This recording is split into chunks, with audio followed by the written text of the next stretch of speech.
Bunagana, le principal poste frontière entre la République démocratique du Congo et l'Ouganda, effectivement fermé jusqu'à nouvel ordre. Une décision conjointe des autorités congolaises et ougandaises. La demande a été formulée par le gouvernement de Kinshasa. Nous recevrons pour vous à ce sujet le sénateur Chez Okitundu. La RDC attend également des vraies sanctions contre les responsables rwandais cités dans différents rapports des Nations Unies, a indiqué ce jeudi le porte-parole du gouvernement, Lambert Mende. La responsabilité du Rwanda dans l'appui au M23 continue de se confirmer. Essentiel des titres, place à présent au développement. Bienvenue à tous dans ce journal. Focus d'abord sur l'actualité politique en RDC. Ça a été décidé et c'est déjà effectif. Bunagana, le principal poste frontière entre la République démocratique du Congo et l'Ouganda, restera fermé jusqu'à nouvel ordre. Décision des autorités ougandaises suite à la demande du gouvernement de Kinshasa. Cette fermeture pourrait évidemment couper la tête à ces collectes illégales et irrégulières des fonds qui alimentaient une rébellion soutenu par l'étranger. Lambert Mende, ministre congolais de la communication, l'a également reconnu et pour en parler, nous recevons sur ce plateau Chez Okitundu, sénateur. Bienvenue. Bon, merci. Alors, l'Ouganda a fermé sa frontière avec l'RDC à Bunagana. Quelles conséquences sur le plan diplomatique et sécuritaire? Bon, d'abord, comme vous savez, nous sommes ici en zone presque occupée. Oui. Et les droits de douane profitent à la rébellion, donc à ceux qui actuellement occupent le pays. Et quand on dit la rébellion, vous savez très bien que c'est à la fois l'Ouganda et le Rwanda. Tout à fait. Alors, c'était urgent de couper court à cette illégalité parce qu'en ce moment-là, ces droits de douane profitent au mouvement rebelle qui utilise ce fonds pour s'acheter des armes. Et puis, ce n'est pas normal du tout. Donc, à mon avis, c'est une décision, à mon avis, qui est très importante et qui avait une certaine urgence. Alors, sur le plan diplomatique, je pense que l'Ouganda a fait un geste, à mon avis, de bonne volonté, mais c'est une supercherie parce que nous savons très bien que l'Ouganda est un récidiviste parce que c'est la deuxième fois qu'on agresse notre pays. Mais en faisant cela, l'Ouganda veut se dédouaner auprès de la communauté internationale pour dire, voilà, on n'est pas complice. Donc on est quand même assez disposé à coopérer avec la République démocratique du Congo. Mais nous ne sommes pas dupes, mais le simple fait qu'il ait accepté de fermer la frontière et en même temps interdire cette perception illégale des droits de douane est déjà un geste important. Et je rappelle aussi que j'associe cela à la dernière décision, enfin la campagne que fait l'Ouganda actuellement sous forme de chantage auprès de la communauté internationale pour dire que si on continue à reconnaître le rapport des experts, l'Ouganda allait retirer ses forces dans les opérations de maintien de la paix des Nations Unies. Alors à mon avis, c'est une opération de chantage. Alors nous, vers la rupture RDC-Ouganda? Non, la rupture, non. Pour l'instant, on n'en est pas là. Vous savez, même si il y a des problèmes évidents entre l'Ouganda et le Rwanda, je crois que les relations diplomatiques doivent être maintenues jusqu'à ce que la situation se rétablissent. Si les choses prennent une tournure telle que la coexistence entre nos pays n'est plus possible, alors on peut arriver, n'est-ce pas, à cette solution extrême. Mais comme je dis toujours, la politique étrangère d'un pays, c'est sa géographie. Vous savez, on ne peut pas déplacer ni l'Ouganda, ni le Rwanda, ils restent toujours des pays frontaliers. Donc on est obligé de coopérer avec eux, ce sont des membres des Nations Unies, et nous appartenons aussi à des organisations régionales ensemble. Ce que nous voulons, c'est que ces deux pays cessent toute agression à l'encontre de notre pays et que nous vivions en bonne intelligence. Sénateur, pensez-vous que l'Ouganda l'a fait de bon cœur, avec des motivations bonnes? Non, pas du tout. C'est ce que j'ai dit tout à l'heure. C'est-à-dire, parce que, indépendamment de ça, qu'on ait fermé la frontière ou pas, ça n'empêchera pas l'Ouganda ni le Rwanda d'aider la rébellion autrement. Ce n'est pas uniquement par la frontière légale qu'on peut aider ce mouvement rebelle, on peut le faire autrement. Donc, à mon avis, mais quand même, aujourd'hui, il faut quand même reconnaître que l'Ouganda et le Rwanda sont au pied du mur. Rappelez-vous, cette cascade des décisions qui sont prises par la communauté internationale. Hier, c'était la Belgique, après, c'était les États-Unis d'Amérique, et après, les Nations Unies à travers le représentant du secrétaire général ici. Et bientôt, demain, peut-être qu'il y aura d'autres pays qui vont emboîter le pas à ceux qui ont suspendu toute coopération, ou bien toute aide à la coopération avec le Rwanda. Je pense que ces pressions font que le Rwanda et l'Ouganda ne peuvent plus rester indifférents. Ils sont obligés de compter avec l'exigence de la communauté internationale de les voir cesser d'agresser notre pays. Merci. Vous êtes sénateur, cadre du PPRD. Merci. Sultani Makenga, l'actuel chef rebelle du M23, recherché par les États-Unis, est privé de ses avoirs et interdit de voyager sur le territoire américain. Cette décision du département américain au Trésor est loin de susciter une quelconque satisfaction chez les Congolais et autres observateurs avertis. Fabien Lumbala s'est intéressé à ce sujet. La première réaction à l'annonce de la décision du gel des avoirs de l'officier rebelle Makenga et l'interdiction de voyager sur le territoire américain, c'est celle du gouvernement congolais. Par la bouche de son porte-parole, Lambert Mende, il a déclaré que les sanctions annoncées contre Sultani Makenga sont insuffisantes et qu'il fallait aller jusqu'à sanctionner les menteurs des rebelles du M23. Il est vrai, la décision des États-Unis est une deuxième après celle de la réduction de l'aide militaire au Rwanda, mais pour beaucoup de Congolais, insuffisante quand on sait que les commanditaires de cette crise dans le Nord Kivu sont bien identifiés grâce au premier et deuxième rapport des experts du Conseil de sécurité de l'ONU. Pourquoi ne pas sanctionner les vrais commanditaires de cette guerre d'agression, s'interrogent les uns. Pour les autres, la décision des États-Unis cible les hommes des pailles. Le peuple congolais, qui reste vigilant, demande aux grandes puissances d'aller au-delà d'un simple fait de brousse.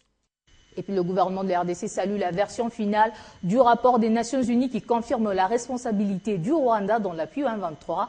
Selon son porte-parole Lambert Mende, la RDC attend également des vraies sanctions contre les responsables rwandais et cités dans différents rapports.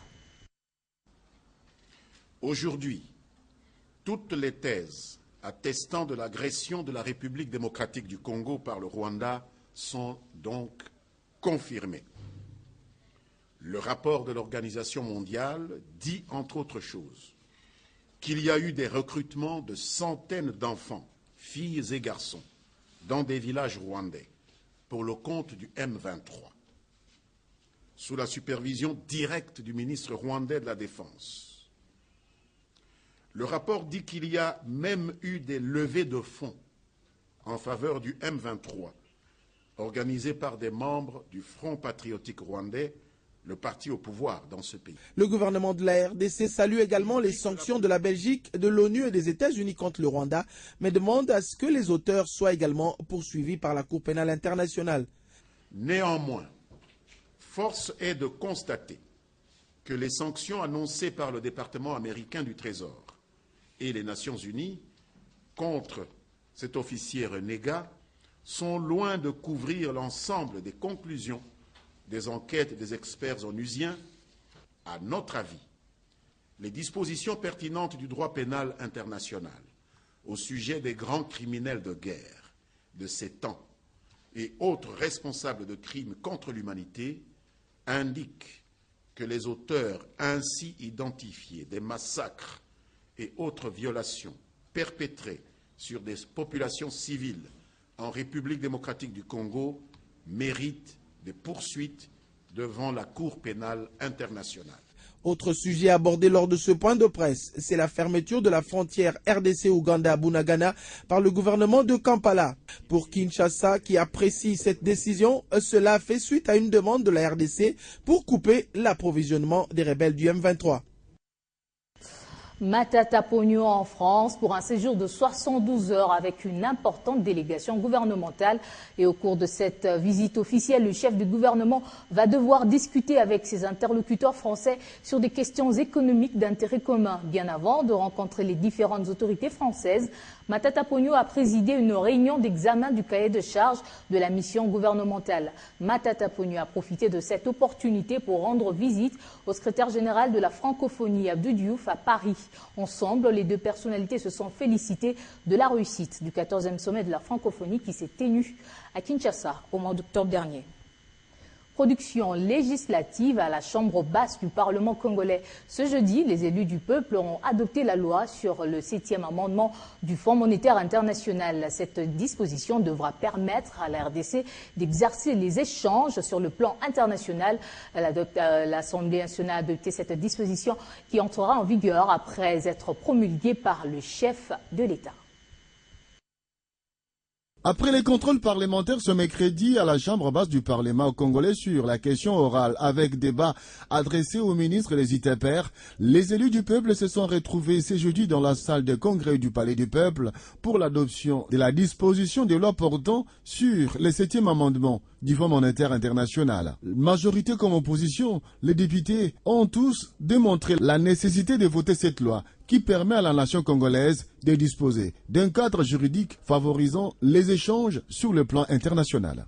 Au terme de l'article 213 de la Constitution, le chef de l'État négocie et ratifie les traités internationaux, et c'en est un.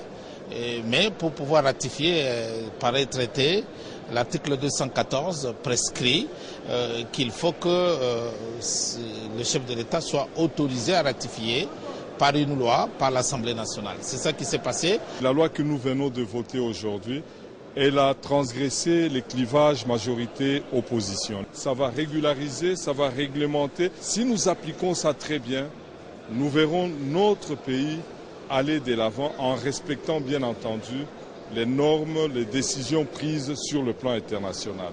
À la Chambre basse, la production législative abonde. À la fin de cette session parlementaire, les matières prévues au calendrier devront être épuisées bien avant les vacances parlementaires.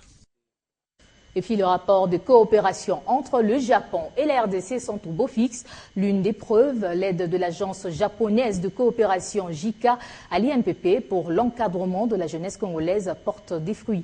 Une délégation de cette agence a évalué avec la partie congolaise ce projet à mi-parcours et le résultat provisoire a été présenté mercredi au ministre de l'Emploi, Travail et Prévoyance sociale, Bahati Lukwebo. L'aide du peuple japonais à l'INPP pour former et encadrer les jeunes Congolais arrive souvent en destination et produit des résultats attendus. Et la JICA, agence japonaise des coopérations, s'en réjouit.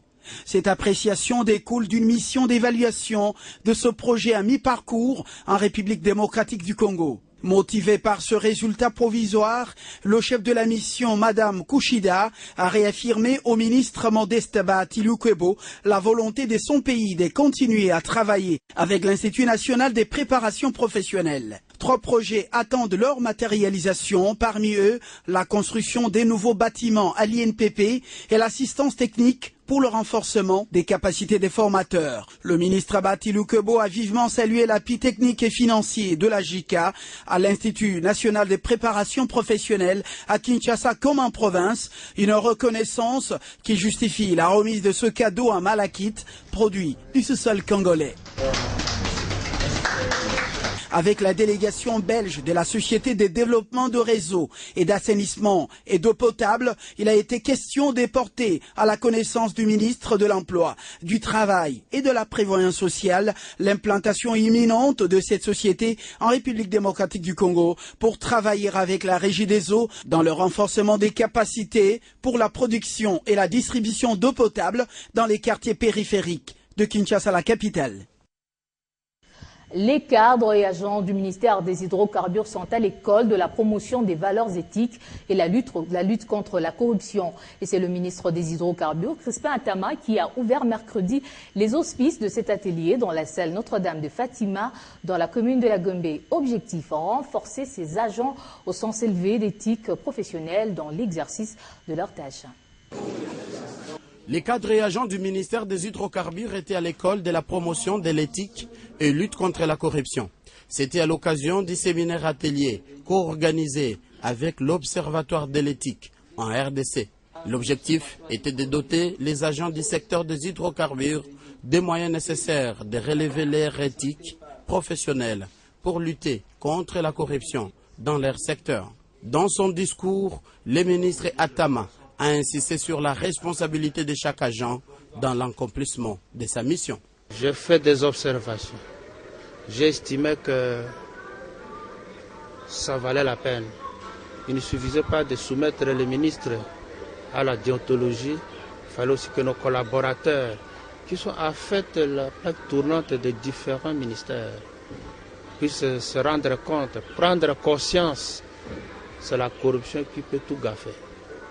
Je voudrais que nous puissions redresser la barre pour que mon ministère puisse être exemple au sein du gouvernement. Apparemment,